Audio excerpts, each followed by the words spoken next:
ఒక 80 ఏళ్ల ముసలాయన మంచి బట్టలు, ఖరీదైన చెప్పులు వేసుకుని ప్రభుత్వ కార్యాలయానికి వెళ్లి అక్కడ పనిచేస్తున్న ఉన్నతాధికారిని కలవాలి అని అంటాడు. ఈ ముసలాయన బట్టల్ని చూసిన అక్కడ పనిచేసే బంట్రోతు ఈ ముసలాయనకి మర్యాదిస్తూ, ఆఫీసర్ గారు వేరే వాళ్ళతో మాట్లాడుతున్నారు, 10 నిమిషాల్లో మీరు లోపలికి వెళ్దురు గాని, అంతవరకు ఈ జ్యూస్ తాగందంటూ ఆ ముసలాయనికి ఒక జ్యూస్ ఇచ్చాడు. కొంతసేపటి తర్వాత ఎవరో వ్యక్తి అటువైపుగా వెళ్తూ ఈ ముసలాయన్ని చూసి, అరే ముసలాడా, ఏంట్రా ఈ కొత్త అవతారం, ఇక్కడున్నావేంటి? అయినా ఈ ముసలాడికి జ్యూస్ ఇచ్చి కూర్చోబెట్టి మాతో సమానంగా చూస్తున్న వెదవెవర్రా అంటూ గట్టిగా అరిచాడు.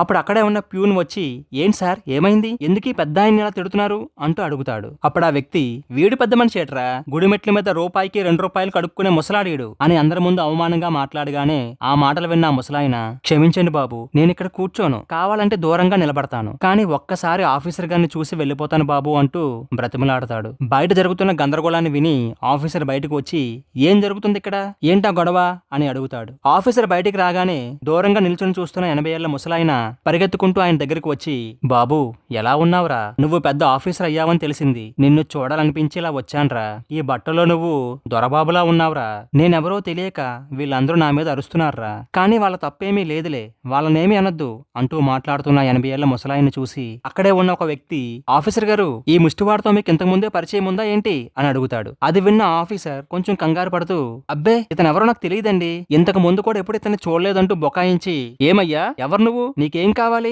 ఏదో పరిచయం ఉన్నట్లు మాట్లాడుతున్నావు అంటూ ఆ పెద్ద ఆయన కసురుకుంటాడు. అప్పుడు ఆ ముసలాయన ఆ ఆఫీసర్ తో, అరే బాబు నేన్రా, నన్ను గుర్తుపట్టలేదా, నీ హోదాకు తగ్గట్టుగా ఉండాలని ఈ బట్టలు వేసుకుని వచ్చాన్రా అని పెద్ద ఆయన ఇంకా ఏదో చెప్పబోతూ ఉంటే అవేమీ వినిపించుకోకుండా ఆఫీసర్, ఇతను బయటికి పంపించేయండి అంటూ సెక్యూరిటీకి చెప్తాడు. అది విన్న ముసలాయన, ఒక్క క్షణం ఆగండి, ఈ బట్టల్లో ఉండడం వల్ల నన్ను గుర్తుపట్టలేకపోతున్నాడు అంటూ తన బ్యాగ్ లో ఉన్న పాత ముష్టివాడి బట్టలు వేసుకుని ఆ ఆఫీసర్ ముందు నిలబడతాడు. అప్పుడు ఆఫీసర్ 100 రూపాయలు తీసి ఆ పెద్ద ఆయన ముఖం మీద పడేసి, ఈ ముష్టివాడిని బయటికి పంపించండి అంటూ అరుస్తాడు. తను అనుకోని సంఘటన తన కళ్ళ ముందు జరిగిన తరువాత ఆ ముసలాయన చెమ్మగిలిన కళ్ళతో, అరే అరే, నువ్వు హీనంగా చూసే ఈ ముష్టివాడేరా నిన్ను కన్నది, నా ఈ ముష్టి చేతులేరా నీ నోట్లో గోరుముద్దలు పెట్టి నీ ఆకలి తీర్చింది, ఈ ముష్టివాడేరా నిన్ను చదివించింది, నీ చదువుకి నీ జీవనానికి డబ్బులు ఎక్కడ సరిపోవా అని నా కడుపు కాల్చుకొని నీ కడుపు నింపింది ఈ ముష్టివాడేరా, నేను నీ దగ్గర ఉండిపోవడానికి రాలేదురా, నువ్వు ఆఫీసర్ సీట్లో కూర్చొని దర్జాగా ఉంటే చూసి ఆనందించడానికి వచ్చాంట్రా అంటూ ఆ ముసలాయన అక్కడి నుంచి వెళ్ళిపోతాడు. ఇదంతా అక్కడే ఉండి గమనిస్తున్న ఒక జర్నలిస్ట్